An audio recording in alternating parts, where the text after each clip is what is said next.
మీరందరూ ఒకసారి ఆలోచించండి. ప్రస్తుతం ఇండియన్ సినిమాలో అత్యంత క్రేజీ హీరో ఎవరు అంటే చాలా మంది అయితే అల్లు అర్జున్ గారి పేరే చెబుతారు. ఎందుకంటే పుష్ప సినిమా తర్వాత బన్నీ రేంజ్ అయితే పూర్తిగా మారిపోయింది భయ్యా. ఒకప్పుడు తెలుగు హీరోగా మాత్రమే గుర్తింపు పొందిన అల్లు అర్జున్ గారు ఇప్పుడు మాత్రం గ్లోబల్ స్టార్ గా అయితే మారిపోయారు. పుష్పరాజ్ క్యారెక్టర్ మాత్రం ప్రపంచవ్యాప్తంగా వైరల్ అయిపోయింది. క్రికెటర్లు అలాగే ఫుట్బాల్ ప్లేయర్స్ ఏకంగా హాలీవుడ్ సెలబ్రిటీలు కూడా పుష్ప స్టెప్ వేయడం మనందరం చూసాం కదా. అలాంటి సమయంలో మరి బన్నీ నెక్స్ట్ సినిమా ఎలా ఉంటాయో అనే ఆసక్తి సహజంగానే ఉంటుంది. ఇక మరి మరోవైపు లోకేష్ కనకరాజ్ గురించి మాట్లాడుకుంటే ఈ డైరెక్టర్ మాత్రం సాధారణ సినిమాలు అయితే అస్సలు తీయడు. తన ప్రతి సినిమాలో తనైతే ఒక ప్రత్యేకమైన ప్రపంచం అయితే క్రియేట్ చేస్తాడు భయ్యా. ఖైదీ సినిమాలో కార్తీని చూపించిన విధానము, విక్రమ్ సినిమాలో కమల్ హాసన్ ప్రెజెంట్ చేసిన విధానం, మరి ఏకంగా లియో సినిమాలో విజయ్ ని చూపించిన విధానం, ప్రతి సినిమాలో హీరోని మాత్రం ఒక కొత్త స్థాయిలో అయితే చూపించేశాడు. అందుకే ఇప్పుడు అల్లు అర్జున్ లోకేష్ కనకరాజ్ గారు ఎలా చూపిస్తాడా అనే ఆసక్తి ప్రేక్షకుల్లో బాగా మరింత పెరిగిపోయింది. A23 అనౌన్స్మెంట్ వచ్చిన రోజు సోషల్ మీడియా మొత్తం ఒక రేంజ్ లో షేక్ అయిపోయింది భయ్యా. కేవలం కొన్ని సెకండ్ల వీడియో మాత్రమే అయినా సరే అందులో కనిపించిన ప్రతి ఫ్రేమ్ అయితే ప్రేక్షకులను ఆకట్టుకుంది. ముఖ్యంగా ఆ వీడియోలో ఉన్న డార్క్ టోన్,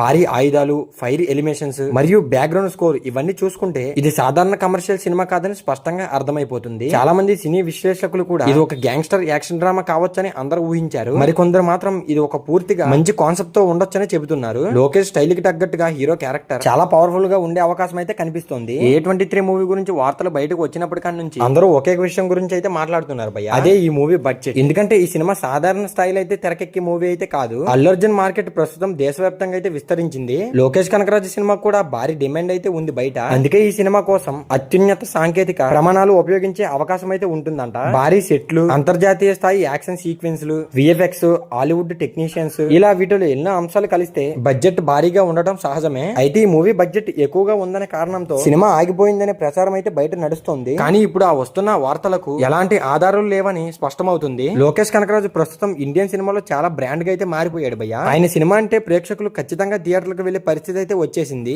ఎందుకంటే లోకేష్ సినిమాలో యాక్షన్ మాత్రమే కాదు, ఎమోషన్ ఉంటుంది, ఎలివేషన్స్ ఉంటాయి, పవర్ఫుల్ డైలాగ్స్ ఉంటాయి, హీరోయిజం కూడా ఉంటుంది. అదే సమయంలో ఒక పక్క కథ కూడా చాలా బలంగా ఉంటుంది. అందుకే బన్నీతో చేయబోయే సినిమా విషయంలో కూడా ఆయన మాత్రం చాలా జాగ్రత్తగా ముందుకు వెళ్తున్నారనే అంశం అయితే బయట నడుస్తుంది. ఇప్పుడు మాత్రం ఫ్యాన్స్ అందరిలో ఒక పెద్ద ప్రశ్న అయితే ఇదే భయ్యా. A23 బన్నీ కెరీర్ లో అతిపెద్ద సినిమా అయితే అవుతుందా? ప్రస్తుతం ఇక్కడ పరిస్థితులు చూస్తుంటే మాత్రం అవుననే సమాధానం అయితే ఇక్కడ ఎక్కువగా వినిపిస్తోంది. ఎందుకంటే పుష్ప తర్వాత బన్నీ మార్కెట్ అయితే అమాంతరంగా పెరిగిపోయింది. ఆయన సినిమాల కోసం నార్త్ ఇండియా ప్రేక్షకులు కూడా ఆసక్తిగా అయితే ఎదురు చూస్తున్నారు. అలాంటి సమయంలో లోకేష్ కనకరాజు లాంటి డైరెక్టర్ తో సినిమా అంటే అంచనాలు అయితే సహజంగానే భారీగా ఉంటాయి. ఈ సినిమా మాత్రం సక్సెస్ అయితే కొత్త రికార్డులు కూడా నమోదయ్యే అంశంలో ఉందని ట్రేడ్ వర్గాలు అయితే ఖచ్చితంగా చెప్పేస్తున్నాయి భయ్య. మొత్తానికి A23 సినిమా ఆగిపోయిందనే వార్తలు కేవలం సోషల్ మీడియా ప్రచారమే అని ప్రస్తుతం అయితే తెలిసిపోతుంది. రైటర్ రత్నకుమార్ చేసిన వార్తలు ఫ్యాన్స్ లో కొత్త ఉత్సాహాన్ని అయితే నింపేశాయి భయ్య. ప్రస్తుతం అల్లు అర్జున్ గారు అయితే రాక సినిమాతో చాలా బిజీగా అయితే ఉన్నారు. ఆ సినిమా పూర్తయిన తర్వాత వెంటనే లోకేష్ కనకరాజు గారితో A23 పట్టాలెక్కే అవకాశాలు అయితే చాలా బలంగా అయితే కనిపిస్తున్నాయి. ఒకవైపు పుష్పరాజు గారు, మరోవైపు లోకేష్ సినిమాటిక్ మ్యాజిక్. మరి ఈ కాంబినేషన్ నిజంగానే ఇండియన్ బాక్స్ ఆఫీస్ చరిత్రను అయితే తిరగరాస్తాయా? A23 1000 కోట్ల క్లబ్ ను టచ్ చేస్తుందా, లేక మరి అంతకంటే పెద్ద సంచలనం అయితే సృష్టిస్తుందా? మరి మీ అభిప్రాయాలన్నీ కామెంట్ లో తప్పకుండా చెప్పండి. అండ్ అలాగే ఈ వీడియో నచ్చితే లైక్ చేసి మన సినీ లాజిక్ ఛానల్ కి ఎవరైనా కొత్తగా వస్తే సబ్స్క్రైబ్ చేసుకోవడం మర్చిపోకండి భయ్య. సో మరి ఫైనల్ గా ఈ వీడియో చివరి వరకు చూస్తుంటే చాలా థ్యాంక్స్ ఫ్రెండ్స్.